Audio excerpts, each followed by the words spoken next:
दोस्तों, आपने कभी न कभी नासा एस्ट्रोनॉट को देखे होंगे स्पेस में जाते हुए, लेकिन आपने कभी इन एस्ट्रोनॉट के सूट के बारे में सोचा है कि इनकी कॉस्ट कितनी हो सकती है? हालांकि ये कोई कमर्शियल चीज है नहीं कि इसे बनाकर खरीदी और बेची जा सके। हाँ, लेकिन अगर इनकी कॉस्ट की बात करें तो इसके रिसर्च, डिजाइनिंग, डेवलपमेंट, टेस्टिंग्स और इवैल्यूएशंस में $150 मिलियन की कॉस्ट लगती है। मतलब ये 1000 करोड़ रुपए से भी ज्यादा का सूट होता है। ये स्पेस सूट अपने आप में एक छोटा सा स्पेस शिप का भी काम करता है। आखिरकार इस स्पेस सूट में हजारों करोड़ रुपए क्यों लगते हैं, आइए इसे समझते हैं। अगर इस स्पेस सूट की खूबी की बात करें तो इसके अंदर ऑक्सीजन सप्लाई करने की व्यवस्था और कार्बन डाइऑक्साइड को रिलीज करने की व्यवस्था भी होती है, और इस सूट के टेम्परेचर को एडजस्टमेंट भी किया जा सकता है। एस्ट्रोनॉट अपने हिसाब से टेम्परेचर को घटा बढ़ा करते रहते हैं, और इसके अंदर एस्ट्रोनॉट के लिए फेस के पास पानी पीने के लिए एक पाइप लगी होती है। साथ ही इसके अंदर एस्ट्रोनॉट के यूरिन को स्टोर करने की व्यवस्था होती है। इसके अंदर एक इनबिल्ट टॉयलेट भी होते हैं। दरअसल ये सूट कोई मामूली सूट नहीं होते हैं, ये पर्सनल एक स्पेस शटल की तरह होते हैं। असल में इस सूट को लगातार 8 घंटों तक ही काम में लिया जा सकता है, और इमरजेंसी मोड में 30 मिनट तक काम में लाया जा सकता है। ये सूट उस कपड़े से नहीं बने होते हैं जिसे हम और आप पहनते हैं। नासा के साइंटिस्ट ने अंतरिक्ष को आकलन करने के बाद ही इस सूट को तैयार किया है, और इसे पहनना भी एक मुश्किल प्रक्रिया है। सबसे पहले एस्ट्रोनॉट अंदर एक इनर लेयर पहनते हैं, इसके बाद मेन सूट पहना जाता है, जिसके 2 पार्ट होते हैं, hard upper torso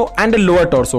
in space suit में 11 अलग अलग टाइप्स के लेयर लगे होते हैं, और ये सारे लेयर्स के अलग अलग खूबी होती है। जैसे कि इनमें एक ब्लेडर लेयर लगा होता है जो प्रेशर को मेंटेन करके रखती है, और इनमें एक माइलार लेयर भी होती है जो टेम्परेचर को मेंटेन करके रखती है, और इनके अंदर water proof layers, fire proof layers और बुलेट प्रूफ लेयर्स भी होते हैं। अब आपके दिमाग में ये बात जरूर आ रही होगी कि इसमें बुलेट प्रूफ की क्या जरूरत है, हालांकि वहाँ पे कोई बंदूक चलाने वाला तो होता नहीं है। तो हम आपको बता दें, अंतरिक्ष एस्ट्रॉइड से निकलने वाला स्पेस डस्ट एस्ट्रोनॉट को बुलेट की रफ्तार से लगती है, इसलिए ये प्रोटेक्शंस भी जरूरी होती है। एग्जांपल के तौर पे अगर एस्ट्रोनॉट स्पेस सूट ना पहने हो तो उसे एस्ट्रॉइड से निकले डस्ट के पार्टिकल एस्ट्रोनॉट के शरीर को आर पार कर सकती है, इसलिए यह सूट बुलेट प्रूफ होना भी जरूरी है। इसके बाद आता है हेलमेट, और उसके अंदर बातचीत करने की कम्युनिकेशन सिस्टम। इस हेलमेट के अंदर ईयरफोन के साथ साथ माइक्रोफोन भी मौजूद होते हैं जो एस्ट्रोनॉट को कम्युनिकेट करने में मदद करता है। हालांकि इस हेलमेट को स्नूपी कैप भी कहते हैं। इस हेलमेट में 2 शीशे लगे होते हैं। बाहर वाला शीशा सूरज की चमकती हुई रोशनी से आंख को महफूज रखता है, तो अंदर वाली शीशा हवा को रोक कर रखता है। इस हेलमेट पे लाइट और हेवी पावरफुल कैमरा भी लगा होता है, जिसे नीचे अर्थ पे बैठे साइंटिस्ट भी एस्ट्रोनॉट के मूवमेंट को देख सके।